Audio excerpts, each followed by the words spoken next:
영화의 산소, 입김이 하얗게 얼어붙던 그 아침이었습니다. 저는 두꺼운 장갑을 낀 손으로 작은 컵 하나를 들고 멍하니 바라보고 있었습니다. 뚜껑을 열자 김이 모락모락 피어올랐죠. 영화의 살을 내는 공기 속에서 따뜻한 밥에서 올라오는 하얀 김이 제 얼굴을 감쌌습니다. 저는 제 눈을 의심했습니다. 이 추운 산꼭대기에서 어떻게 갓 지은 듯 따뜻한 밥이 나올 수 있단 말입니까? 주변은 온통 얼어붙어 있었고 다른 나라 선수들은 차갑게 식은 빵을 베어 물고 있었습니다.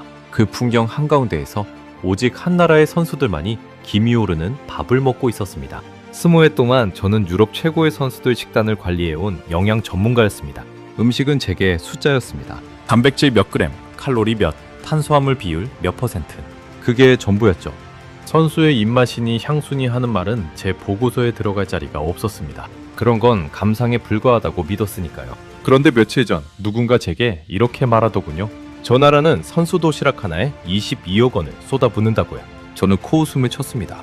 메달을 따르면 훈련 장비와 코칭에 돈을 써야지 고작 도시락에 그런 돈을 쓴다니 한심하다고 생각했습니다. 향수에 젖은 선수들 달래는 비싼 위안일 뿐이라고요. 그런데 그 한 컵을 입에 넣은 순간 제 손에 들려있던 펜에 바닥으로 툭 떨어졌습니다. 저는 한참 동안 아무 말도 하지 못한 채 그 자리에 서 있었습니다. 입안에 퍼진 그 맛이 제 머릿속의 숫자들을 모조리 지워버렸으니까요. 저는 그날 처음 알았습니다. 제가 20회 동안 본 것은 음식의 절반뿐이었다는 것을요. 나머지 절반을 저 나라는 이미 오래전부터 알고 있었습니다. 그리고 그 사실 앞에서 저는 부끄러워졌습니다. 영화의 상강 경기장, 세 곳에 흩어진 급식센터, 동계올림픽 사상 처음 도입된 따뜻한 밥. 도대체 이 나라는 왜 메달보다 먼저 밥부터 챙겼을까요? 그리고 그 작은 한 컵은 어떻게 저의 20의 신념을 단 한 입에 무너뜨렸을까요? 차가운 빵을 먹던 다른 나라 선수들은 왜 그 도시락 앞에서 발걸음을 멈췄을까요? 지금부터 그 이야기를 시작하겠습니다. 영상 시작 전 구독과 좋아요로 대한민국의 미래를 응원해주세요. 제 이름은 마르쿠스 베버입니다. 스위스 취리히에서 태어나 자랐고 20회 동안 유럽 여러 나라 대표팀의 식단을 자문해온 국제 스포츠 역량 컨설턴트입니다. 제 사무실 벽에는 표창장과 자격증이 빼곡히 걸려 있었습니다. 올림픽 메달리스트를 길러낸 팀의 영양보고서, 세계 선수권을 제패한 선수들의 식단표, 그 종이들이 곧 저의 자부심이었죠. 저는 음식을 이렇게 정의했습니다. 음식은 몸이라는 기계에 넣는 연료다. 좋은 연료는 좋은 출력을 만든다. 그 이상도 그 이하도 아니다. 저는 그 신념을 한 번도 의심한 적이 없었습니다. 선수가 어떤 음식을 먹고 싶어 하는지, 그 음식에 어떤 추억이 담겼는지, 그런 건 제 관심 밖이었습니다. 저는 늘 말했습니다. 입맛은 사치고 향수는 약점이다. 진짜 프로는 맛없는 닭가슴살도 정확한 시각에 정확한 양만큼 삼킨다고요. 저와 일했던 어느 선수가 고향 음식이 그립다고 하소연하자 저는 단호하게 잘랐습니다. 그리움은 영양소가 아닙니다. 보고서에 쓸 항목이 아니죠. 제 책상 위에는 늘 같은 문장이 적힌 작은 카드가 놓여 있었습니다. 측정할 수 없으면 관리할 수 없다. 저는 그 문장을 신앙처럼 여겼습니다. 그래서 저는 모든 것을 숫자로 바꿨습니다. 선수가 아침에 먹은 달걀의 개수, 점심에 섭취한 탄수화물의 그램수, 저녁에 마신 물의 밀리리터. 이 모든 것이 제 노트북 안에서 깔끔한 표로 정리됐습니다. 저는 그 표를 들여다볼 때마다 묘한 안정감을 느꼈습니다. 세상이 숫자로 설명될 때 저는 비로소 마음이 놓였거든요. 반대로 숫자로 설명되지 않는 것은 저를 불안하게 했습니다.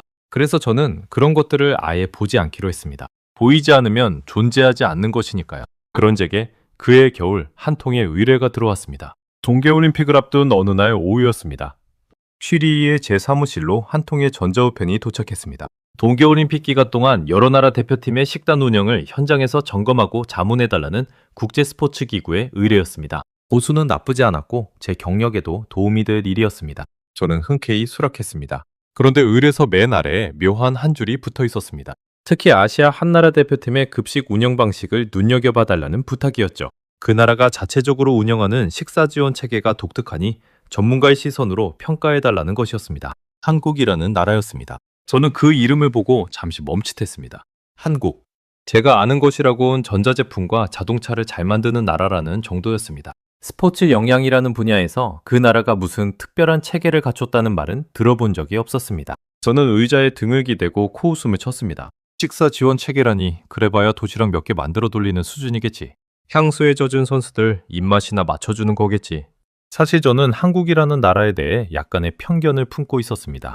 아시아의 식문화는 서구의 정밀한 영양학과는 거리가 멀다고 생각했거든요.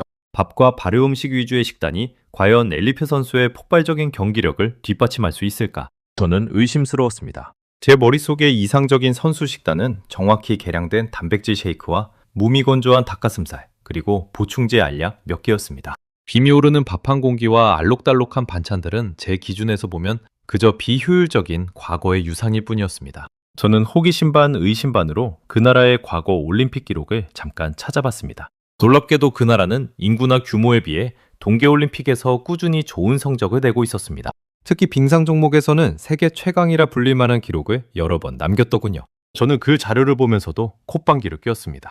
그건 빙상장에서 흘린 땀의 결과지 시판 위의 반찬 덕분일 리는 없다고요. 그때 저는 음식과 성적 사이에 어떤 보이지 않는 다리가 놓여 있을 거라는 생각은 단 한 번도 하지 못했습니다. 며칠 뒤 저는 그 의뢰에 대해 동료 한 사람과 이야기를 나눴습니다. 이탈리아 대표팀의 영향을 맡고 있던 다비드라는 친구였습니다. 그는 저와 오래 알고 지낸 사이였고 마침 같은 동계올림픽 현장에 파견될 예정이었습니다. 제가 한국 대표팀 급식을 평가하게 됐다고 하자 다비드는 묘한 표정을 지었습니다. 마르쿠스, 그 나라 도시락 이야기 들어봤나? 거기 선수 도시락에 우리 돈으로 수백만 프랑을 쓴다더군. 저는 마시던 커피를 내려놓고 다비드를 빤히 쳐다봤습니다. 수백만 프랑이라니. 우리 돈으로 환산하면 어마어마한 액수였습니다. 정확히는 그 나라 화폐로 22억 원이라는 예산을 식사 지원에 쏟아붓는다는 것이었습니다. 저는 헛웃음이 나왔습니다. 다비드, 제정신인가? 그 돈이면 훈련 장비를 사고 코치를 더 고용하지. 도시락에 그런 돈을 쓴다고? 그건 영양학이 아니라 낭비야. 향수를 돈으로 사는 거지. 다비드는 어깨를 으쓱하더니 이렇게 말했습니다. 글쎄, 나도 그렇게 생각하긴 하는데 그 나라 선수들 성적이 나쁘지가 않아서 말이야. 작은 나라가 동계올림픽에서 꾸준히 메달을 따오거든. 뭔가 이유가 있지 않을까? 저는 그 말을 가볍게 넘겼습니다. 성적이야 훈련 덕분이지 설마 도시락 덕분이겠습니까? 그날 저녁 집으로 돌아오는 길에 저는 머릿속으로 그 22억이라는 숫자를 몇 번이고 굴려봤습니다. 그 돈을 영양 보충제와 회복 장비에 나눠 쓰면 얼마나 효율적일지 계산까지 해봤습니다. 제 결론은 늘 같았습니다. 비합리적이다. 감정에 휘둘린 예산이다. 그날 밤 저는 한국급식센터의 문제점을 조목조목 지적하는 보고서를 머릿속으로 미리 써내려가고 있었습니다. 저는 그렇게 확신하며 짐을 꾸렸습니다. 두꺼운 방한복과 노트북, 그리고 제가 20년간 다듬어온 영양평가표를 챙겼습니다. 그 평가표에는 단백질, 지방, 탄수화물, 미량 영양소, 수분 섭취량을 점수로 매기는 항목이 빽빽이 적혀 있었습니다. 저는 그 표 한 장이면 세상 어떤 식단도 객관적으로 평가할 수 있다고 믿었습니다. 비행기에 오른 저는 좌석에서 노트북을 열어 제 영양평가표를 다시 한번 점검했습니다. 항목은 모두 42개였습니다. 단백질의 질, 아미노산 구성, 지방산 비율, 식이섬유 함량, 회복기 탄수화물 보충 시점. 저는 이 항목들을 하나하나 손가락으로 짚어가며 흐뭇하게 미소 지었습니다. 이 표는 저의 무기였습니다.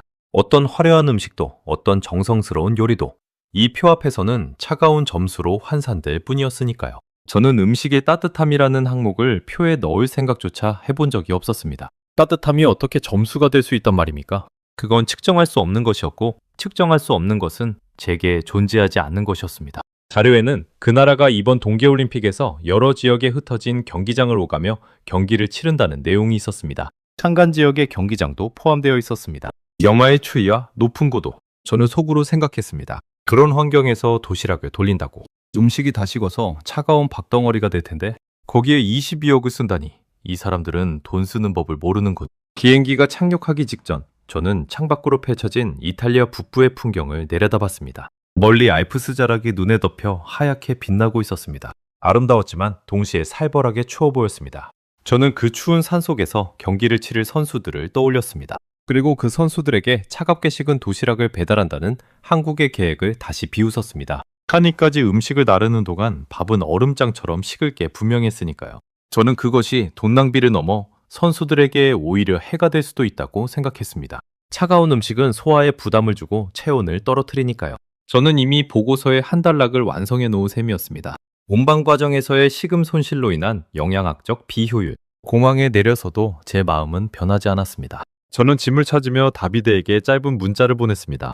한국 도시락 평가는 10분이면 끝날 것 같다고 농담 삼아 적었습니다. 다비드는 웃는 표정의 답장을 보내왔지만 그 끝에 한 줄을 덧붙였습니다. 너무 자신하지 말게, 마르쿠스. 그 나라 사람들 음식에 진심이라는 소문이 있어. 저는 그 문자를 읽고 피식 웃었습니다. 음식에 진심이라니. 그게 무슨 평가 기준이 된단 말입니까? 저는 진심이라는 단어를 제 영양평가표 어디에 넣어야 할지 떠올려 봤지만 그런 칸은 어디에도 없었습니다. 그래서 저는 그 단어를 그냥 흘려보냈습니다. 그날 저녁 숙소에 도착한 저는 다음 날의 일정을 확인하며 일찍 잠자리에 들었습니다. 내일이면 그 유명한 한국 급식센터를 직접 보게 될 터였습니다. 저는 잠들기 전까지도 확신했습니다. 내 평가표 앞에서 그들의 정성이라는 것이 얼마나 무력한지 보여주겠다고요. 그때까지만 해도 저는 정말 몰랐습니다.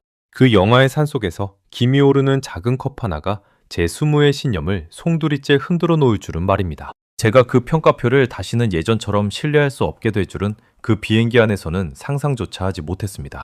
이탈리아에 도착한 다음 날 2026년 2월 어느 오전이었습니다. 저는 선수촌 공영식당으로 향했습니다. 한국 급식센터를 보기 전에 먼저 일반 선수들이 무엇을 먹는지 제 눈으로 확인하고 싶었거든요. 비교 대상이 있어야 평가가 공정해진다는 게 제 직업적 신념이었으니까요. 저는 평가표를 옆구리에 끼고 동료 다비드와 함께 식당으로 들어섰습니다. 거대한 식당이었습니다.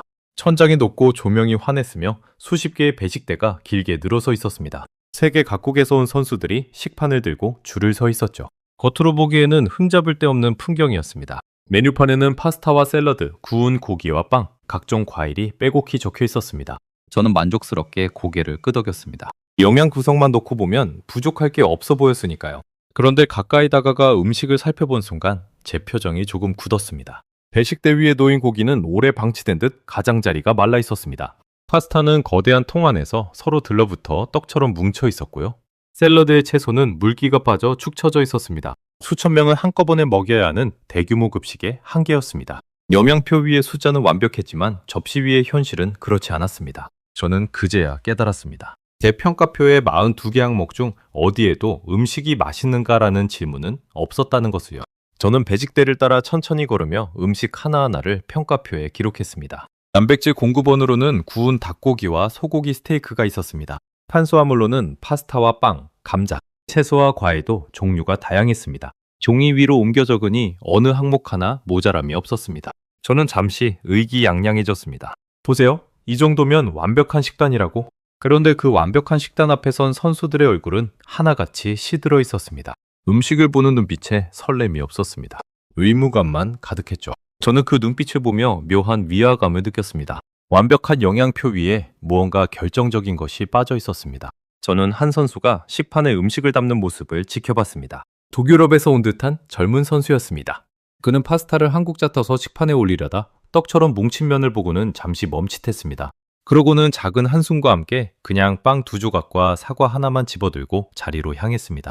저는 그 장면을 보며 펜을 멈췄습니다. 영양학적으로 그 선수의 한 끼는 명백히 부실했습니다. 하지만 그건 음식이 없어서가 아니라 음식을 먹고 싶지 않아서 생긴 부실이었습니다. 저는 그 차이를 처음으로 의식했습니다. 다비드가 제 옆구리를 툭 쳤습니다. 그의 얼굴에는 깊은 한숨이 배어 있었습니다. 마르쿠스, 저게 우리 선수들 현실이야. 영양사가 아무리 완벽한 식단을 짜도 선수가 안 먹으면 무슨 소용이겠나. 우리 이탈리아 선수 중 몇몇은 아예 식당을 안 와. 밖에 나가서 햄버거를 사 먹지. 차라리 그게 입에 맞는다고 하더군. 저는 그 말을 듣고 미간을 찌푸렸습니다. 햄버거라니. 영양사로서는 가장 듣고 싶지 않은 단어였습니다. 기름지고 짜고 회복에 도움이 되지 않는 음식. 하지만 다비드의 말에는 뼈가 있었습니다. 제가 평생 신봉해온 완벽한 식단표가 정작 선수의 입까지는 도달하지 못하고 있었던 겁니다. 종이 위의 영양은 완벽했지만 위장 속의 영양은 비어 있었습니다. 그날 점심, 저는 식당 한 구석에 앉아 선수들을 관찰했습니다. 제 눈앞에서 벌어지는 풍경은 충격적이었습니다. 많은 선수들이 음식을 몇 입 깨작거리다 식판을 그대로 둔 채 일어났습니다. 어떤 선수는 컵라면 비슷한 인스턴트 음식을 따로 챙겨 와 뜨거운 물을 부어 먹었습니다. 또 어떤 선수는 에너지바 몇 개로 끼니를 때웠습니다. 영양학의 관점에서 보면 재앙에 가까운 풍경이었습니다. 저는 그 인스턴트 음식을 먹는 선수에게 다가가 조심스럽게 물었습니다. 식당 음식이 입에 맞지 않느냐고요? 그 선수는 어깨를 으쓱하며 대답했습니다. 영양은 좋겠죠? 그런데 매일 똑같은 맛이에요. 따뜻하지도 않고요. 추운 데서 경기하고 돌아오면 그냥 뜨끈한 국물 한 모금이 간절한데 여기엔 그런 게 없어요. 저는 그 대답을 듣고 펜을 든 손이 잠시 멈췄습니다. 따뜻한 국물 한 모금. 그건 제 영양표에 어떤 항목으로도 환산할 수 없는 말이었습니다. 칼로리도 단백질도 아닌 그저 따뜻함. 저는 그 단어를 어디에 적어야 할지 몰라 한참을 망설였습니다. 저는 그제야 제 평가표가 얼마나 무력한지 어렴풋이 느끼기 시작했습니다. 저는 음식의 영양가만 따졌지 그 음식이 실제로 선수의 몸 안으로 들어가는지는 한 번도 따져본 적이 없었습니다. 아무리 영양가가 높아도 먹지 않으면 0점이라는 단순한 진실을 저는 20회 동안 외면해온 셈이었습니다. 오후가 되자 상황은 더 심각해졌습니다. 며칠째 입에 맞지 않는 음식으로 끼니를 때운 몇몇 외국 선수들이 컨디션 난조를 호소하기 시작한 겁니다. 한 선수는 경기를 앞두고 속이 더부룩하다며 트레이너에게 하소연했습니다. 또 다른 선수는 며칠 사이 체중이 줄었다며 불안해했습니다. 추운 날씨 속에서 제대로 먹지 못한 몸은 빠르게 지쳐갔습니다. 그날 오후 저는 의무실 근처를 지나다 우연히 한 장면을 목격했습니다. 컨디션이 떨어진 외국 선수 두어 명이 트레이너에게 영양제와 수액을 맞고 있었습니다. 제대로 먹지 못한 몸을 인위적으로라도 채우려는 응급처치였습니다. 저는 그 모습을 보며 씁쓸함을 느꼈습니다. 식당에 산더미 같은 음식이 쌓여 있는데 정작 선수들은 주사바늘로 영양을 보충하고 있었습니다. 이 얼마나 모순된 풍경입니까? 음식이 없어서가 아니라 먹을 수 있는 음식이 없어서 벌어진 일이었습니다. 저는 그 순간 제 평가표를 옆구리에서 슬쩍 내려놓고 싶은 충동을 느꼈습니다. 그 종이가 갑자기 부끄러워졌거든요. 다비드는 자국 선수 한 명을 붙잡고 한참을 설득했습니다. 제발 식당에서 제대로 된 음식을 먹으라고요. 하지만 그 선수는 고개를 저으며 이렇게 말했습니다. 미안해요. 도저히 못 먹겠어요. 고향에서 먹던 음식이 너무 그리워요. 그 한마디에 다비드는 더 이상 말을 잇지 못했습니다. 저는 그 장면을 멀리서 지켜보며 가슴 한구석이 답답해졌습니다. 고향에서 먹던 음식이 그립다는 말. 그건 제가 평생 사치이자 약점이라고 무시해온 바로 그 향수였습니다. 그런데 지금 제 눈앞에서 그 향수가 한 선수의 경기력을 무너뜨리고 있었습니다. 저는 처음으로 제 신념에 작은 균열이 생기는 것을 느꼈습니다. 어쩌면 그리움은 약점이 아니라 제가 미처 측정하지 못한 또 하나의 영양소일지도 모른다는 생각이 스쳤거든요. 저는 식당을 빠져나오기 전 마지막으로 잔반통을 들여다봤습니다. 영양사로서 제가 늘 확인하는 곳이었습니다. 선수들이 무엇을 남기는지 보면 그 식단의 진짜 성적표가 나오거든요. 잔반통은 거의 가득 차 있었습니다. 손도 대지 않은 파스타, 한입 베어 물고 버린 빵, 통째로 버려진 샐러드, 산더미 같은 음식이 쓰레기가 되어 쌓여 있었습니다. 저는 그 광경 앞에서 한참을 서 있었습니다. 영양표 위에서는 만점이었던 식단이 잔반통 앞에서는 낙제점이었습니다. 저는 그제야 인정할 수밖에 없었습니다. 먹지 않은 음식은 영양이 아니라 그저 쓰레기일 뿐이라는 사실을요. 저녁 무렵 저는 다비드와 함께 식당을 나섰습니다. 차가운 바람이 얼굴을 때렸습니다. 다비드는 담배에 불을 붙이며 먼 산을 바라봤습니다. 눈 덮인 봉우리들이 어둠 속에서 희미하게 빛나고 있었습니다. 마르쿠스, 솔직히 말할게. 나는 매번 올림픽 때마다 이 문제로 골머리를 앓아. 우리는 세계 최고의 영양사들을 데려오고 최고의 식재료를 공수해. 그런데도 선수들은 안 먹어. 입에 안 맞으니까. 그 결과 경기력이 떨어지지. 나는 이 문제를 10년 넘게 풀지 못했어. 저는 그 말을 듣고 아무 대답도 하지 못했습니다. 사실 그건 저의 문제이기도 했으니까요. 저는 평생 음식의 영양만 설계했지 음식의 마음은 설계한 적이 없었습니다. 선수가 먹고 싶어지는 음식, 한 입 먹으면 힘이 나는 음식, 고향의 위로가 담긴 음식. 그런 건 제 사전에 없는 개념이었습니다. 숙소로 돌아오는 길에 저는 휴대폰으로 한국급식센터에 관한 자료를 다시 찾아봤습니다. 비웃으며 대충 넘겼던 그 자료를 이번에는 꼼꼼히 읽었습니다. 세 곳에 나뉜 급식센터, 매일 점심과 저녁에 제공되는 한식 도시락, 추운 날씨를 위해 처음 도입했다는 따뜻한 용기. 그 짧은 설명들이 낮에 본 풍경과 겹쳐지면서 제 머릿속에서 무언가가 조금씩 어긋나기 시작했습니다. 제가 비효율이라 단정했던 그 시스템이 어쩌면 제가 본 모든 문제의 정답일지도 모른다는 불길한 예감. 저는 그 예감을 떨치려 휴대폰을 주머니에 넣었지만 손가락 끝이 자꾸 그 화면으로 되돌아갔습니다. 그날 밤 저는 숙소로 돌아와 침대에 누웠지만 쉽게 잠들지 못했습니다. 식당에서 본 풍경이 자꾸 눈앞에 어른거렸습니다. 식판을 그대로 두고 일어나던 선수, 햄버거를 사 먹으러 나가던 선수, 고향 음식이 그립다며 고개를 젓던 선수. 그 모든 장면이 제 평가표의 빈틈을 가리키고 있었습니다. 그리고 문득 다비드가 했던 말이 떠올랐습니다. 한국 선수들은 다르다고 했던 그 말. 그 작은 나라는 도시락에 22억을 쏟아붓는다고 했습니다. 지웃었던 그 숫자가 이제는 묘하게 마음에 걸리기 시작했습니다. 어쩌면 그들은 제가 풀지 못한 문제를, 다비드가 10년 넘게 풀지 못한 문제를 이미 풀었을지도 모른다는 생각. 저는 그 생각을 애써 떨쳐내려 했지만 쉽지 않았습니다. 다음 날 저는 한국급식센터를 방문하기로 되어 있었습니다. 잠들기 전 저는 천장을 바라보며 혼잣말을 중얼거렸습니다. 설마 도시락 하나로 그 문제를 풀었을 리가. 그럴 리가 없다고요.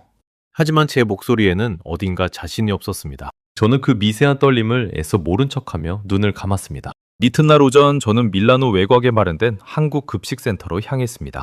차에서 내리자마자 코끝으로 낯선 냄새가 스며들었습니다. 고소하면서도 묵직한 한 번도 맡아본 적 없는 향이었습니다. 나중에 알고 보니 그것은 간장과 마늘 그리고 고기를 함께 조리는 냄새였습니다. 저는 그 냄새에 이끌리듯 센터 안으로 발을 들였습니다. 문을 열고 들어선 순간 저는 잠시 걸음을 멈췄습니다. 제가 상상했던 풍경과는 완전히 달랐거든요.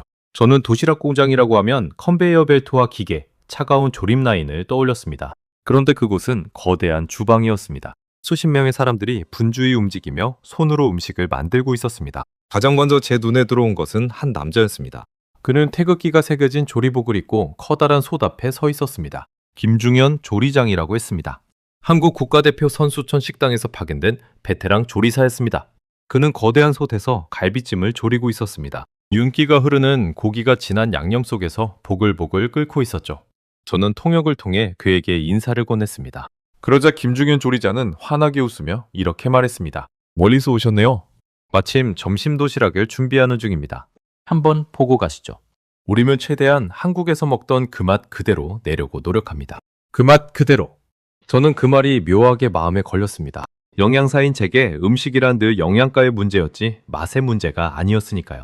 저는 펜과 평가표를 꺼내들고 이곳의 운영 방식을 냉정하게 기록하기 시작했습니다. 먼저 규모에 놀랐습니다. 이 작은 나라는 동계올림픽 기간 동안 이 급식센터를 무려 3곳에 나누어 운영하고 있었습니다. 밀라노에 한 곳, 코르티나 담페초에 한 곳, 그리고 산간 지역인 리비뇨에 한 곳. 정비장이 여러 지역에 흩어져 있다 보니 어느 지역에서 경기하든 따뜻한 한식 도시락을 받을 수 있도록 센터를 분산한 것이었습니다.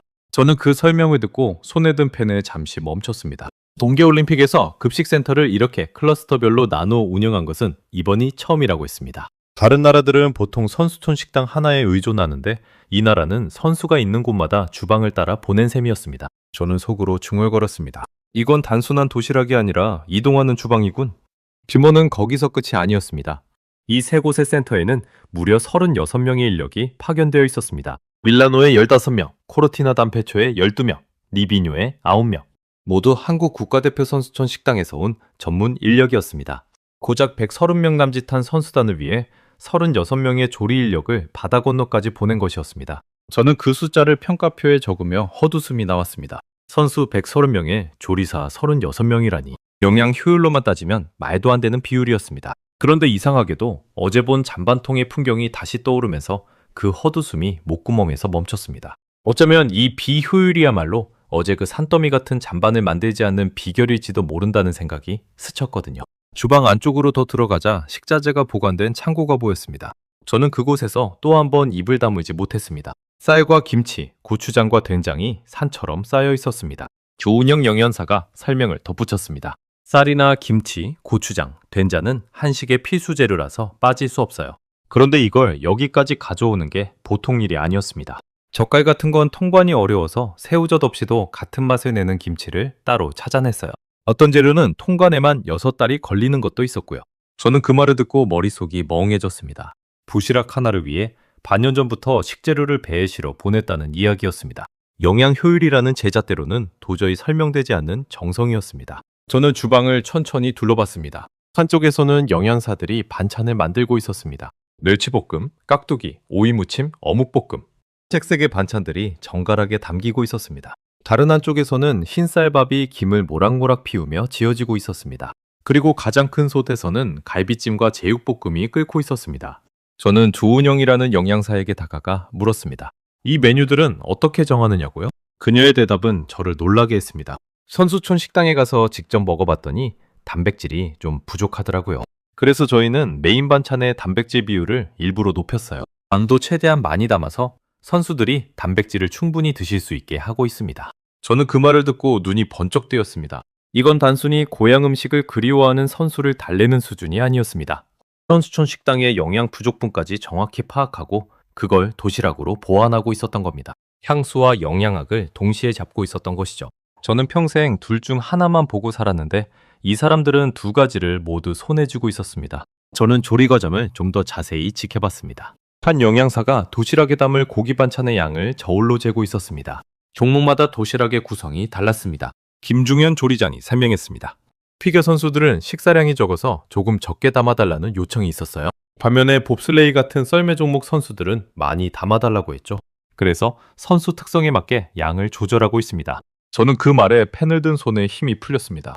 130명을 한 덩어리로 보지 않고 종목별로, 선수별로 도시락을 다르게 짜고 있었던 겁니다. 제가 평생 꿈꿔온 맞춤형 영양 설계가 이 작은 주방 안에서 손으로 구현되고 있었습니다. 그것도 영양 수치가 아니라 선수 한 사람 한 사람의 입맛과 몸 상태에 맞춰서요. 그런데 진짜 충격은 그 다음에 찾아왔습니다. 조은영 영양사가 저를 어느 작업대 앞으로 안내했습니다. 그곳에는 독특하게 생긴 도시락 용기들이 쌓여 있었습니다. 일반 도시락보다 한 층이 더 있는 구조였습니다. 음식이 담기는 칸 아래에 또 다른 빈칸이 따로 마련되어 있었습니다. 저는 그게 무엇인지 짐작조차 하지 못했습니다. 이게 바로 발열 도시락입니다. 조은영 영양사가 설명했습니다. 동계올림픽은 날씨가 춥잖아요. 한강 경기장은 특히 더 춥고요. 그래서 이번에 처음으로 발열 용기를 도입했어요. 음식 칸 아래에 이 빈칸에 발열팩을 넣고 물을 부으면 김이 올라오면서 음식이 따뜻해집니다. 저는 그 설명을 듣고 제 귀를 의심했습니다. 따뜻해진다고요? 그 추운 산 속에서 배달된 도시락이 다시 따뜻해진다는 말이었습니다. 저는 어제까지만 해도 보고서에 이렇게 적으려 했습니다. 운반 과정에서 음식이 식어 영양학적으로 비효율적이라고요. 그런데 이 사람들은 그 문제를 이미 발열팩 하나로 해결해 놓고 있었습니다. 제가 지적하려던 약점이 그들에게는 이미 풀린 숙제였던 겁니다. 저는 작업대 옆에 붙은 작은 안내문 하나를 발견했습니다. 발열 도시락의 사용법과 주의사항이 적혀 있었습니다. 선수들이 헷갈리지 않도록 용기를 데우는 방법을 그림과 함께 친절하게 설명해 둔 것이었습니다. 게다가 그 안내는 작은 사각형 무늬를 휴대폰으로 비추면 영상으로도 볼 수 있게 되어 있었습니다. 저는 그 세심함에 또 한 번 놀랐습니다. 음식만 따뜻하게 만든 게 아니라 그 음식을 처음 받아든 선수가 당황하지 않도록 사용법까지 챙긴 것이었습니다. 디테일의 끝이 어디인지 가늠이 되지 않았습니다. 저는 제 평가표를 내려다봤습니다. 그 안에는 선수의 편의성이라는 항목조차 없었습니다. 저는 음식을 만들고 점수만 매겼을 뿐 그 음식을 받아드는 사람의 손끝까지 헤아린 적은 단 한 번도 없었습니다. 저는 직접 발열 도시락의 원리를 확인하고 싶었습니다. 조은영 영양사가 시범을 보여줬습니다. 빈칸에 발열팩을 넣고 물을 붓자 잠시 후 부글부글 소리와 함께 하얀 김이 피어올랐습니다. 차가웠던 용기가 손바닥으로 전해지는 온기로 서서히 데워지기 시작했습니다. 뚜껑을 닫고 잠깐 기다리니 안에 든 밥과 반찬이 갓 지은 것처럼 따뜻해졌습니다. 저는 그 김을 바라보며 한동안 말을 잃었습니다. 제 머릿속의 영양평가표가 갑자기 초라하게 느껴졌습니다. 저는 42개의 항목으로 음식을 재단했지만 이 추운 산속에서 따뜻한 밥을 먹게 한다는 발상은 그 어떤 항목에도 들어있지 않았습니다. 저는 음식의 온도를 한 번도 영양으로 생각해 본 적이 없었습니다. 그런데 이 사람들은 따뜻함 그 자체를 하나의 전략으로 설계해 놓았습니다. 저는 도시락이 어떻게 배송되는지도 물었습니다. 그 답은 더 놀라웠습니다. 산하 지역이라 식재료를 구하기가 어려운 데다 밀라노에서 리비뉴까지는 차로 편도 4시간, 코르티나 담페초까지는 6시간이 걸린다고 했습니다. 그 먼 길을 포장을 마친 도시락은 종목별로 보온백에 담겨 식사 시간에 딱 맞춰 배송됐습니다. 저는 그 동선을 머릿속으로 그려봤습니다. 새벽부터 음식을 만들고 발열 용기에 담고 보온백에 싸서 굽이굽이 산길을 6시간 달려 영하의 경기장에 도착해 선수의 손에 따뜻한 밥을 쥐어준다. 그 모든 과정이 매일 점심과 저녁으로 반복되고 있었습니다. 전체 일정에 들어가는 고기만 해도 700kg에 달한다고 했습니다. 저는 그 숫자 앞에서 제가 어제 비웃었던 22억이라는 예산이 결코 낭비가 아니었음을 인정할 수밖에 없었습니다. 김중현 조리장이 갓 데워진 도시락 하나를 제게 건넸습니다. 한번 들어보시죠. 무겁지 않습니까? 저는 도시락을 받아들었습니다. 손바닥으로 전해지는 온기가 묘하게 마음을 누그러뜨렸습니다. 영하의 추위 속에서 두 손을 감싸는 그 따뜻함은 단순한 열이 아니었습니다. 그건 위로에 가까웠습니다. 저는 김중현 조리장에게 한 가지 더 물었습니다. 이렇게까지 하는 이유가 무엇이냐고요? 영양만 따지면 훨씬 간단한 방법도 많을 텐데 왜 이 고생을 사서 하느냐고요. 그는 갈비찜을 한 번 더 저으며 담담하게 대답했습니다. 선수들이 한국에서 먹던 것과 똑같은 맛을 느끼게 해주고 싶어서요. 타지에서 큰 경기를 앞두고 있으면 얼마나 긴장되겠습니까? 그럴 때 익숙한 밥 한 끼가 마음을 붙잡아 주거든요. 그 한마디가 제 가슴을 묵직하게 눌렀습니다. 저는 잠시 아무 말도 하지 못한 채 그 소단의 갈비찜을 바라봤습니다. 마음을 붙잡아준다는 말. 저는 평생 위장을 채우는 일만 생각했지 마음을 붙잡는 일은 생각해 본 적이 없었습니다. 음식이 마음을 붙잡는다니. 그건 제 영양학 교과서 어디에도 나오지 않는 문장이었습니다. 저는 그제야 어렴풋이 깨닫기 시작했습니다. 제가 어제 식당에서 본 그 모든 문제들, 입에 맞지 않는 음식, 식어버린 파스타, 가득 찬 잔반통, 그리고 고향 음식을 그리워하던 선수의 눈빛, 그 모든 빈틈을 이 작은 도시락 하나가 정확히 메우고 있었습니다. 저는 손에 든 따뜻한 도시락을 내려다보며 혼잣말을 중얼거렸습니다. 이건 내 데이터에 없던 변수다. 20회 동안 한 번도 마주친 적 없는 변수. 측정할 수 없다고 무시해온 그 따뜻함이 지금 제 두 손 위에서 분명한 무게로 존재하고 있었습니다. 저는 그 무게 앞에서 제가 그동안 얼마나 많은 것을 보지 못했는지 어렴풋이 느끼기 시작했습니다. 그날 점심 김중현 조리자는 제게 직접 도시락을 먹어보라고 권했습니다. 저는 잠시 망설였습니다. 영양사로서 음식을 시식하는 건 일상이었지만 그날따라 그 도시락을 여는 일이 묘하게 떨렸습니다. 저는 발을 팩에 물을 붓고 김이 오르기를 기다렸다가 뚜껑을 열었습니다. 흰쌀밥에서 모락모락 김이 피어올랐습니다. 제육볶음의 붉은 양념이 윤기를 내며 빛났고 깍두기가 가지런히 놓여 있었습니다. 저는 먼저 흰쌀밥을 한 숟갈 떴습니다. 입에 넣는 순간 저는 숟가락을 멈췄습니다. 차진 밥알이 따뜻하게 입안에서 퍼졌습니다. 그건 그냥 탄수화물이 아니었습니다. 갓 지은 밥에서만 나는 특유의 단맛과 온기가 혀끝을 감쌌습니다. 저는 20회 동안 수천 끼니의 식단을 설계했지만 그 어떤 식단표에도 이런 맛을 적어본 적이 없었습니다. 저는 그 밥을 씹으며 어제 선수촌 식당에서 본 떡진 파스타를 떠올렸습니다. 그 파스타도 탄수화물이었고 이 밥도 탄수화물이었습니다. 영양표 위에서는 거의 같은 점수였을 겁니다. 그런데 입에 넣은 순간의 느낌은 완전히 달랐습니다. 하나는 의무였고 하나는 위로였습니다. 저는 그제야 같은 영양소라도 어떻게 만드느냐에 따라 전혀 다른 음식이 된다는 사실을 깨달았습니다. 그건 제 평가표가 평생 잡아내지 못한 차이였습니다. 다음으로 제육볶음을 한 점 집었습니다. 매콤하면서도 달큰한 양념이 고기에 깊이 배어 있었습니다. 저는 그 맛에 잠시 눈을 감았습니다. 입안이 얼얼하면서도 자꾸만 손이 갔습니다. 영양표로 따지면 그저 단백질과 약간의 지방일 뿐이었습니다. 하지만 제 혀는 그것을 숫자로 받아들이지 않았습니다. 제 몸이 그 음식을 원하고 있었습니다. 깍두기도 한 조각 베어 물었습니다. 아삭한 식감과 함께 시원하고 알싸한 맛이 입안을 깨웠습니다. 발효 음식 특유의 깊은 풍미가 혀에 감겼습니다. 저는 평소 발효 음식을 그저 미생물의 작용 정도로만 이해했습니다. 그런데 이 깍두기는 단순한 발효식품이 아니었습니다. 그 안에는 수백 년을 이어온 한 민족의 식문화가 그 손맛이 고스란히 담겨 있었습니다. 저는 한 조각의 김치 앞에서 제 영양학이 얼마나 얕은 것이었는지 절감했습니다. 바로 그 순간이었습니다. 제 손에 들려있던 펜이 스르르 미끄러지더니 바닥으로 툭 떨어졌습니다. 저는 그것을 주울 생각도 하지 못한 채 그 자리에 멍하니 서 있었습니다. 입안에 퍼진 그 따뜻함이 제 머릿속을 가득 채우고 있던 42개의 항목을 한순간에 지워버렸거든요. 저는 그제야 알았습니다. 음식은 입으로 먹지만 결국 마음으로 삼키는 것이라는 사실을요.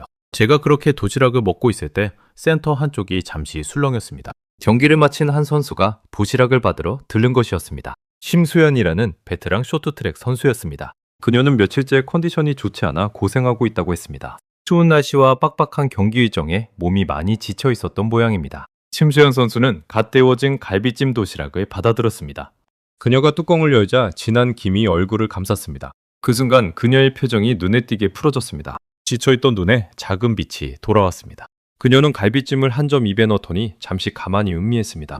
그러고는 작게 미소 지으며 이렇게 말했습니다. 갈비찜 덕분에 힘이 나네요. 이거 먹으면 다음 경기는 잘할 수 있을 것 같아요. 저는 그 장면을 바로 옆에서 지켜봤습니다. 며칠째 지쳐있던 선수가 따뜻한 갈비찜 한 점에 다시 눈빛을 되찾는 모습. 그건 어떤 영양제나 보충제로도 만들어낼 수 없는 변화였습니다. 저는 가슴이 뜨거워지는 것을 느꼈습니다. 제 직업적 냉정함에 처음으로 금이 가는 순간이었습니다. 저는 통역을 통해 심수연 선수에게 조심스럽게 물었습니다. 이 도시락이 그렇게 큰 힘이 되느냐고요? 그녀는 고개를 끄덕이며 대답했습니다. 컨디션 관리가 정말 중요하거든요. 경기를 앞두고 잘 먹어야 하는데 타지에서 입에 맞는 걸 먹기가 쉽지 않아요. 그런데 이렇게 한식 도시락을 준비해 주시니까 마음 편히 챙겨 먹으면서 경기에만 집중할 수 있어요. 마음 편히. 저는 그 말을 듣고 또 한 번 가슴이 먹먹해졌습니다. 그녀에게 이 도시락은 단순한 끼니가 아니었습니다. 낯선 타지에서 흔들리는 마음을 붙잡아주는 다지였습니다. 음식이 몸뿐만 아니라 마음의 컨디션까지 관리하고 있었던 겁니다. 저는 그제야 어제 본 외국 선수들의 무너진 컨디션이 왜 그토록 회복되지 않았는지 이해했습니다. 그들에게는 몸을 채울 음식은 있었지만 마음을 붙잡을 음식은 없었던 겁니다. 심수현 선수는 도시락을 거의 다 비운 뒤 자리에서 일어났습니다.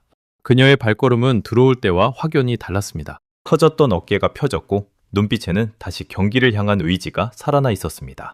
저는 그 뒷모습을 바라보며 스스로에게 물었습니다. 방금 그녀를 일으켜 세운 것은 무엇인가? 단백질 몇 그램인가? 칼로리 몇인가? 아니었습니다. 그녀를 일으킨 것은 갈비찜에 담긴 누군가의 마음이었고 고향의 맛이 주는 위로였고 영화의 타지에서 받은 따뜻한 한 끼의 온기였습니다. 그 어느 것도 제 평가표에는 없는 것들이었습니다. 저는 그 자리에서 어제 본 풍경과 오늘 본 풍경을 머릿속으로 나란히 놓아봤습니다. 어제 선수촌 식당에서는 음식이 산더미처럼 버려졌습니다. 잔반통이 가득 찼고 선수들은 밖으로 나가 햄버거를 사 먹었습니다. 그런데 이 한국급식센터에서는 정반대였습니다. 대회 초반 입맛을 잃고 패스트푸드로 끼니를 때우던 선수들조차 이 도시락 서비스가 시작된 뒤로는 거의 빠짐없이 신청한다고 했습니다. 같은 올림픽, 같은 선수들. 그런데 한쪽은 버려지고 한쪽은 남김없이 비워졌습니다. 저는 그 대비 앞에서 한참을 서 있었습니다. 어제 그 잔반통의 풍경과 오늘 이 깨끗이 비워지는 도시락의 풍경. 영양표 위에서는 두 식단의 점수 차이가 그리 크지 않았을지도 모릅니다. 그런데 실제 선수의 몸 안으로 들어가는 영양은 하늘과 땅 차이였습니다. 저는 20회 동안 종이 위에 점수만 봤지 그 음식이 실제로 누군가의 입속으로 들어가 힘이 되는 마지막 한 걸음은 단 한 번도 보지 못했던 겁니다. 그러는 사이에도 센터는 쉴 틈 없이 돌아가고 있었습니다. 한 끼에 만들어지는 도시락만 해도 밀라노에서 45개, 코르티나 담페초에서 25개, 리비뉴에서 25개. 세 곳을 합치면 한 끼에 90개에 가까운 도시락이 쏟아져 나왔습니다. 그것도 점심과 저녁 하루 2번씩. 대회 개막일부터 폐막일까지 열일회 동안 단 하루도 거르지 않고요. 저는 그 숫자를 머릿속으로 헤아리다 아득해졌습니다.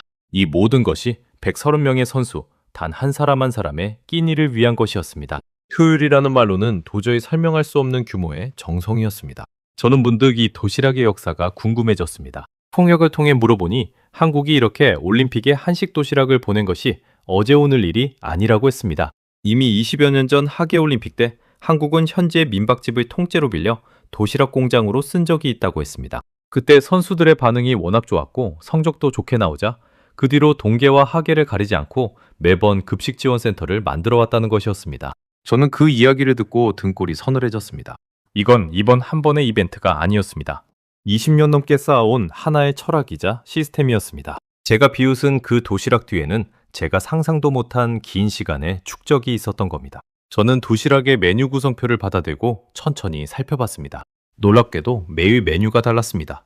어떤 날은 제육볶음, 어떤 날은 불고기, 또 어떤 날은 갈비찜, 된장찌개가 곁들여지는 날도 있었습니다. 같은 한식이라도 매일 다른 구성으로 선수들이 질리지 않도록 세심하게 짜여 있었습니다. 더 놀라운 건 대회 기간 중 한국의 명절이 끼어 있었다는 점입니다. 그 명절에는 특별히 사골국과 전, 산적 같은 명절 음식을 따로 준비한다고 했습니다. 타지에서 명절을 보내는 선수들이 외롭지 않도록 고향의 명절상까지 차려주려는 것이었습니다. 저는 그 배려 앞에서 또 한 번 말을 잃었습니다. 이건 영양을 넘어 사람의 외로움까지 헤아리는 일이었습니다. 다시 안으로 들어온 저는 조리사들의 손을 유심히 바라봤습니다. 그들의 손은 쉴 새 없이 움직이고 있었습니다. 새벽부터 시작된 작업으로 손마디가 부어있는 사람도 있었습니다. 그런데 그 손길에는 단순한 노동을 넘어선 무언가가 있었습니다. 도시락 하나하나를 담을 때마다 그들은 마치 자기 자식의 도시락을 싸듯 정성을 들였습니다. 반찬의 위치를 가지런히 맞추고 밥의 양을 한 번 더 확인하고 뚜껑을 닫기 전에 한 번 더 들여다봤습니다. 저는 그 손길을 보며 깨달았습니다. 이 도시락의 진짜 재료는 쌀이나 고기가 아니라 바로 저 손에 담긴 마음이었다는 것을요. 김주면 조리장이 제 옆으로 다가와 조용히 말했습니다. 선수들이 맛있게 먹고 힘을 내주면 저희는 그걸로 충분합니다. 우리 선수들이 좋은 성적을 내면 좋겠지만 그보다 먼저 잘 먹고 건강하게 경기를 마쳤으면 하는 마음이에요. 저는 그 말을 듣고 가슴 깊은 곳에서 무언가가 무너지는 것을 느꼈습니다. 성적보다 먼저 선수의 건강을 챙긴다는 말, 메달보다 먼저 밥을 챙긴다는 그 순서. 저는 평생 거꾸로 살았습니다. 성적을 위해 영양을 찾고 영양을 위해 음식을 도구로 썼습니다. 그런데 이 사람들은 정반대였습니다. 사람을 위해 음식을 만들었고 그 음식이 결국 성적까지 끌어올리고 있었습니다. 그 순간 저는 어제까지의 제가 얼마나 오만했는지 똑똑히 마주했습니다. 저는 비행기 안에서 이미 보고서를 다 써놓았다고 자신했습니다. 향수를 돈으로 산 비효율적인 운영. 그 한 줄이면 충분하다고요. 그런데 그 한 줄이야말로 제 무지의 증거였습니다. 저는 보지 못하는 것을 없는 것이라 단정했고 측정하지 못하는 것을 무가치한 것이라 깔봤습니다. 20회의 경력이 제 눈을 밝혀준 게 아니라 오히려 가려왔던 겁니다. 저는 그 사실 앞에서 한동안 고개를 들 수 없었습니다. 저는 그 자리에서 제 입으로 직접 그 말을 내뱉고 말았습니다. 통역을 통해서가 아니라 제 마음에서 흘러나온 고백이었습니다. 내가 20회 동안 잰 것은 영양소였습니다. 그런데 한국이 챙긴 것은 선수의 마음이었습니다. 그 말을 내뱉는 순간 제 목소리가 미세하게 떨렸습니다. 그건 패배의 인정이 아니라 오랜 무지에서 깨어나는 부끄러움이었습니다. 저는 20회 동안 절반의 진실만 붙들고 살았던 겁니다. 영양은 보았지만 마음은 보지 못했고 숫자는 쟀지만 온기는 재지 못했습니다. 저는 잠시 센터 밖으로 나와 차가운 공기를 들이마셨습니다. 머릿속이 복잡했습니다. 20회 동안 쌓아온 제 신념이 통째로 흔들리고 있었거든요. 저는 늘 객관과 데이터를 신봉했습니다. 감정은 배제해야 할 오차라고 믿었습니다. 그런데 이곳에서 본 모든 것은 정반대를 가리키고 있었습니다. 감정이야말로, 마음이야말로 가장 강력한 영양소였습니다. 저는 차가운 난간을 손으로 짚으며 한참을 서 있었습니다. 손끝이 시렸지만 가슴 한가운데는 이상하게 뜨거웠습니다. 제가 평생 외면해온 진실이 이제야 제 안으로 밀려 들어오고 있었습니다. 저는 손에 든 도시락을 다시 내려다봤습니다. 흰쌀밥, 제육볶음, 깍두기. 평범해 보이는 이 한 끼 안에 제가 평생 풀지 못한 답이 들어있었습니다. 음식은 향수가 아니라 전략이었습니다. 그리움은 약점이 아니라 회복이었습니다. 그리고 따뜻함은 사치가 아니라 경쟁력이었습니다. 저는 다비드를 떠올렸습니다. 어제 식당 앞에서 10년 넘게 이 문제를 풀지 못했다며 한숨 짓던 그의 얼굴. 그가 그토록 풀고 싶어 했던 숙제의 답이 바로 여기, 이 작은 부시락 안에 들어있었습니다. 선수가 안 먹어서 영양이 비는 문제, 입맛을 잃어 컨디션이 무너지는 문제, 타지의 외로움이 경기력을 갉아먹는 문제. 그 모든 난제를 한국은 따뜻한 한식 도시락 하나로 동시에 풀어내고 있었습니다. 저는 휴대폰을 꺼내 다비드에게 짧게 적었습니다. 자네가 10년간 못 푼 문제, 여기서 답을 받네. 와서 직접 봐야 해. 메시지를 보내는 제 손가락이 조금 떨렸습니다. 저는 떨어뜨린 펜을 천천히 주워들었습니다. 그리고 제 평가표를 펼쳐들었습니다. 92개의 항목이 빼곡히 적힌 그 종이가 이제는 완전히 다르게 보였습니다. 저는 그 종이의 맨 아래 빈 공간에 20회 만에 처음으로 손으로 한 줄을 적어 넣었습니다. 측정할 수 없지만 가장 중요한 것, 음식의 따뜻함. 그리고 그 옆에 작게 덧붙였습니다. 이것이 진짜 영양이다. 저는 그 한 줄을 적어 놓고 한참을 바라봤습니다. 20회 동안 단 한 번도 흔들린 적 없던 제 평가표가 단 며칠 만에 완전히 다른 종이가 되어 있었습니다. 제가 그토록 신봉하던 객관이라는 것이 사실은 가장 중요한 것을 보지 못하게 만든 눈가리개였을지도 모른다는 생각. 저는 그 생각을 떨치지 못한 채 따뜻함이라는 세 글자를 손끝으로 천천히 쓸어봤습니다. 그 글자가 마치 처음 배우는 단어처럼 낯설고도 소중하게 느껴졌습니다. 그날 저녁 저는 산간 지역인 리비뇨의 경기장으로 향했습니다. 도시락이 실제로 선수들에게 어떻게 전달되는지 그 마지막 순간을 제 눈으로 직접 보고 싶었거든요. 밀라노에서 차로 4시간을 달려 도착한 그곳은 제가 상상한 곳보다 훨씬 혹독한 환경이었습니다. 해가 지자 기온은 영하로 곤두박질쳤고 칼바람이 옷깃을 파고들었습니다. 입김이 나오는 족족 하얗게 얼어붙었습니다. 차에서 내려 경기장으로 걸어가는 동안 저는 다른 나라 선수단의 식사 풍경을 몇 군데 더 지나쳤습니다. 어디나 비슷했습니다. 보온이 제대로 되지 않은 음식, 추위에 굳어가는 바, 무표정하게 끼니를 때우는 선수들. 영양표 위에서는 부족함이 없었을 그 식사들이 영화의 현장에서는 하나같이 초라해 보였습니다. 저는 그제야 절감했습니다. 따뜻한 음식을, 그것도 입에 맞는 음식을 산꼭대기까지 따뜻하게 배달한다는 것이 얼마나 어려운 일인지를요. 그리고 그 어려운 일을 해내고 있는 나라가 단 하나뿐이라는 사실을요. 경기장 한쪽에는 여러 나라 선수들이 잠시 쉬어가는 공간이 마련되어 있었습니다. 저는 그곳에서 충격적인 대비를 목격했습니다. 한쪽에서는 외국 선수들이 차갑게 식은 샌드위치나 에너지바를 먹고 있었습니다. 추위에 손을 호호 불며 딱딱하게 굳은 빵을 억지로 씹어 삼키고 있었죠. 그들의 표정에는 지친 기색이 역력했습니다. 그런데 바로 그 옆에서 한국 선수들은 전혀 다른 풍경을 만들고 있었습니다. 그들은 방금 도착한 발을 도시락에 발을 팩에 물을 부었습니다. 잠시 후 하얀 김이 모락모락 피어오르기 시작했습니다. 영화의 산속에서 그 김은 마치 작은 기적처럼 보였습니다. 선수들이 뚜껑을 열자 따뜻한 밥과 갈비찜의 냄새가 차가운 공기 속으로 퍼져나갔습니다. 바로 그 순간이었습니다. 식은 빵을 씹던 외국 선수들의 시선이 일제히 그 김이 오르는 도시락으로 향했습니다.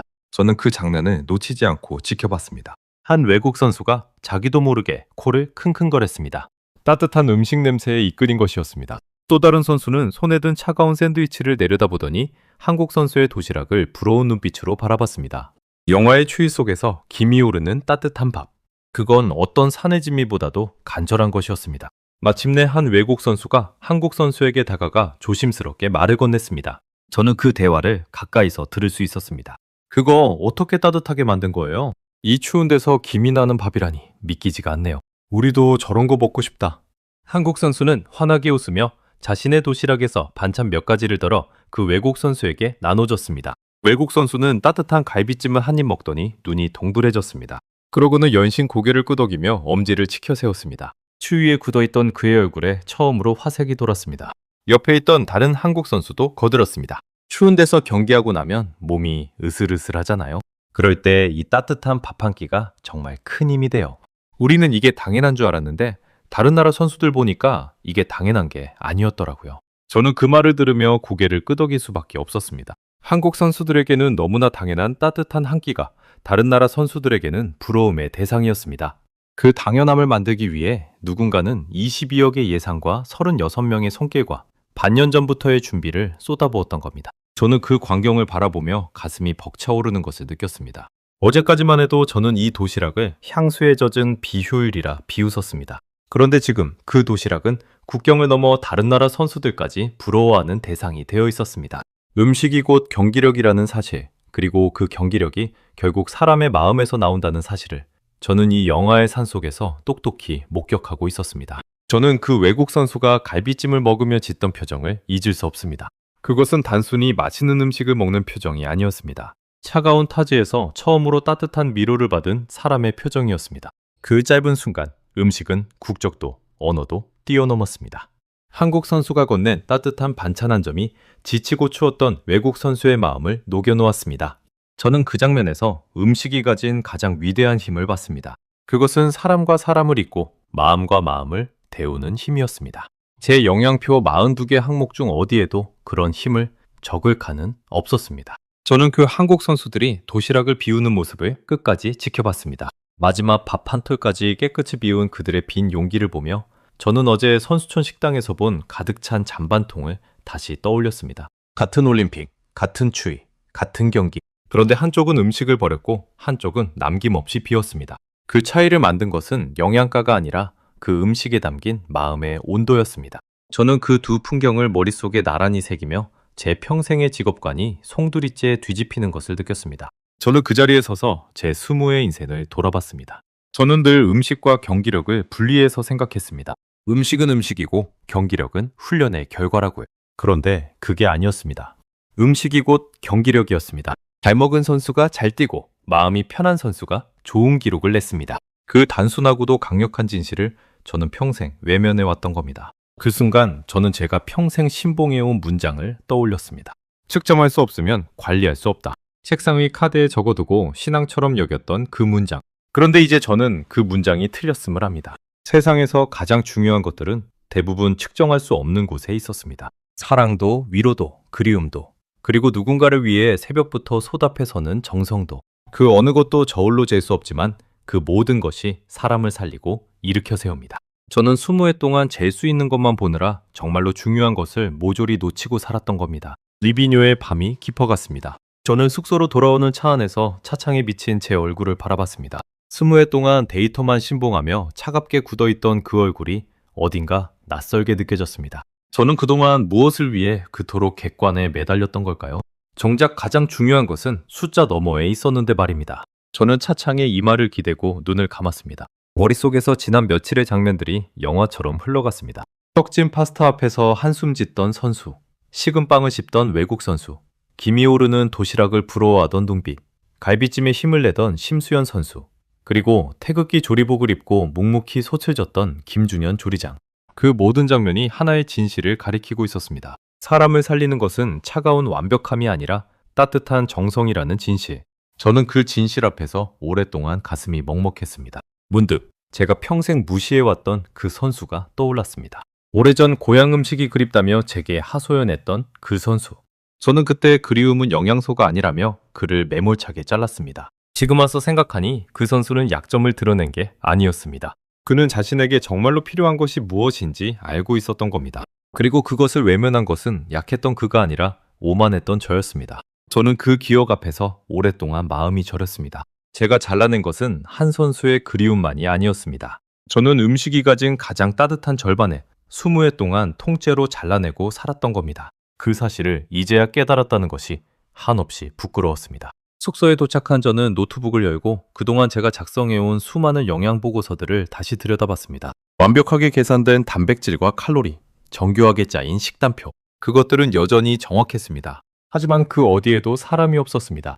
먹는 사람의 입맛도, 마음도, 고향도 그 종이 위에는 존재하지 않았습니다.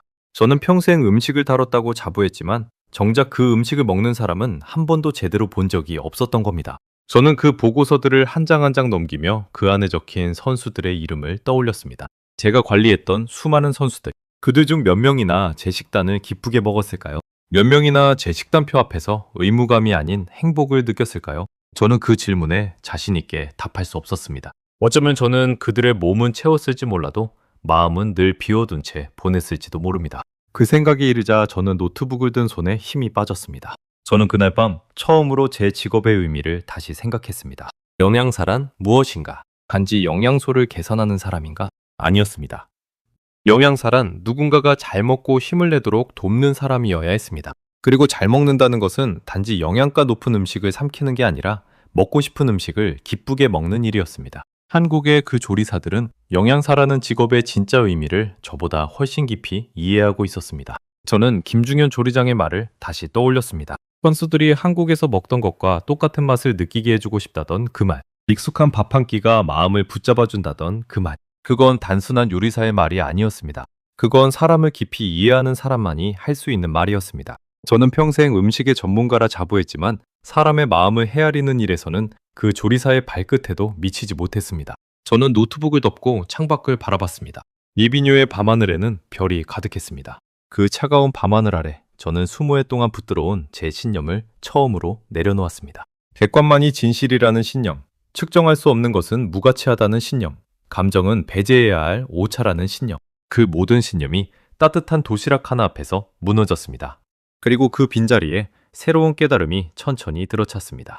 가장 중요한 것은 종종 측정할 수 없는 곳에 있다는 것. 사람을 움직이는 것은 숫자가 아니라 마음이라는 것. 그리고 진짜 정성은 효율이라는 잣대로는 결코 잴 수 없다는 것.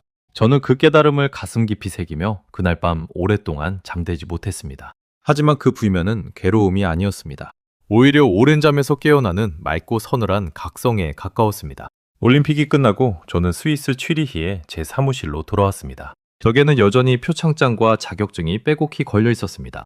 책상 위에는 측정할 수 없으면 관리할 수 없다고 적힌 그 카드가 그대로 놓여 있었습니다. 하지만 그 카드를 바라보는 제 마음은 떠나기 전과 완전히 달라져 있었습니다. 저는 그 카드를 조용히 서랍 안에 넣었습니다. 20회 동안 제 신앙이었던 그 문장을 이제는 매일 마주하고 싶지 않았거든요. 사무실 창밖으로는 알프스의 봉우리가 보였습니다. 떠나기 전 비행기에서 내려다봤던 바로 그 산자락이었습니다. 그때 저는 그 추운 산을 보며 한국의 도시락이 다 식어버릴 거라 비웃었습니다. 그런데 이제 저는 압니다. 그 산 속에서도 한국의 밥은 따뜻했고 그 따뜻함이 선수들을 일으켜 세웠다는 것을요. 같은 산을 보면서도 떠나기 전에 저와 돌아온 저는 완전히 다른 사람이 되어 있었습니다. 저는 책상에 앉아 올림픽 현장에서 작성한 보고서를 정리하기 시작했습니다. 원래 제가 쓰려던 보고서는 한 줄로 끝날 예정이었습니다. 향수를 돈으로 산 비효율적인 운영. 그런데 제가 실제로 적어내려간 보고서는 그것과는 정반대의 내용으로 가득 찼습니다. 저는 보고서의 결론란에 이렇게 적었습니다.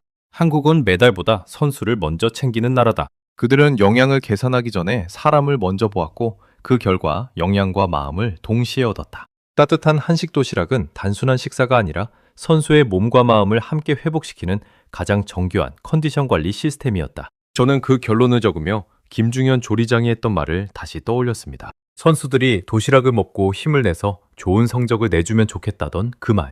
그 말 속에는 어떤 계산도 없었습니다. 오직 선수를 향한 순수한 마음뿐이었습니다. 저는 평생 계산만 하며 살았는데 그 조리장은 마음만으로 제가 풀지 못한 모든 문제를 풀어냈습니다. 저는 그 보고서를 다 쓴 뒤 한참을 그 마지막 문장 앞에 앉아 있었습니다. 20회 동안 수백 편의 보고서를 썼지만 사람을 먼저 챙긴다는 문장을 결론에 적은 것은 처음이었습니다. 그 한 문장을 적기까지 저는 평생의 신념을 무너뜨려야 했습니다. 하지만 이상하게도 그 무너짐이 후회스럽지 않았습니다. 오히려 늦게나마 진실을 마주했다는 안도감이 더 컸습니다. 그로부터 얼마 뒤 동료 다비드에게서 연락이 왔습니다. 그도 결국 한국급식센터를 직접 둘러봤다고 했습니다. 그의 목소리에는 저와 똑같은 충격과 감동이 묻어 있었습니다. 마르쿠스, 자네 말이 맞았어. 나는 10년 동안 헛다리만 짚고 있었던 거야. 우리는 완벽한 영양을 만들려고만 했지 선수가 먹고 싶어지는 음식을 만들 생각은 한 번도 못했어. 저는 그 말에 깊이 공감했습니다. 우리 두 사람은 그날 오랜 시간 풀지 못한 같은 숙제의 답을 한국에서 함께 찾은 셈이었습니다. 그리고 그 답은 너무나 단순했습니다. 사람을 먼저 생각하라.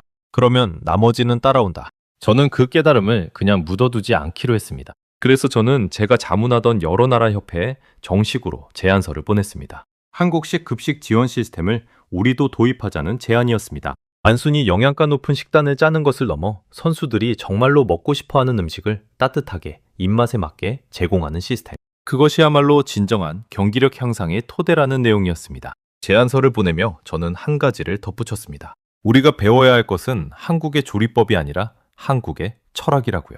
선수를 한 명의 인간으로 보고 그 사람의 몸과 마음을 함께 돌보는 그 태도. 그것이 바로 한국이 작은 나라임에도 올림픽마다 강한 이유였습니다. 처음에는 반신반의하던 협회들도 제 보고서에 담긴 구체적인 현장 기록을 읽고는 생각을 바꾸기 시작했습니다. 영화의 산속에서 김이 오르는 도시락, 그 도시락을 부러워하던 외국 선수들의 눈빛, 갈비찜 한 점에 힘을 내던 선수의 모습, 그 모든 장면이 어떤 영양학 논문보다도 강력한 설득력을 지니고 있었습니다.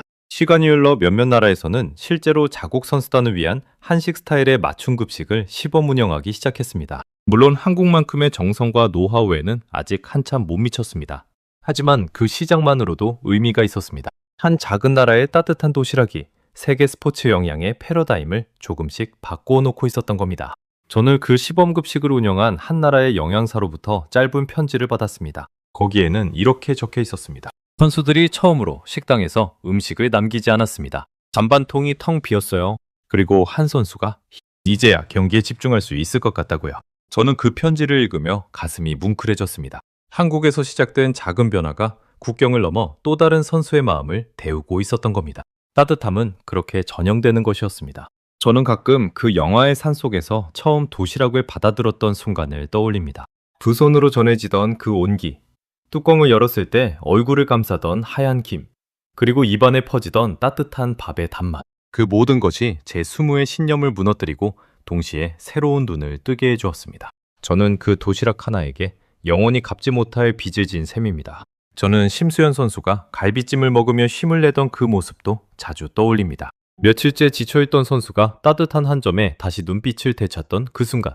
그것은 제가 본 어떤 영양보충제의 효과보다도 즉각적이고 분명했습니다. 그날 저는 깨달았습니다. 한 사람을 다시 일어서게 하는 데 필요한 것은 거창한 무언가가 아니라 따뜻한 밥 한 끼일 수도 있다는 것을요. 그 단순한 진실이 제 직업 인생을 통째로 바꾸어 놓았습니다. 이제 저는 선수들의 식단을 짤 때 가장 먼저 이렇게 묻습니다. 이 음식을 먹는 사람은 행복할까?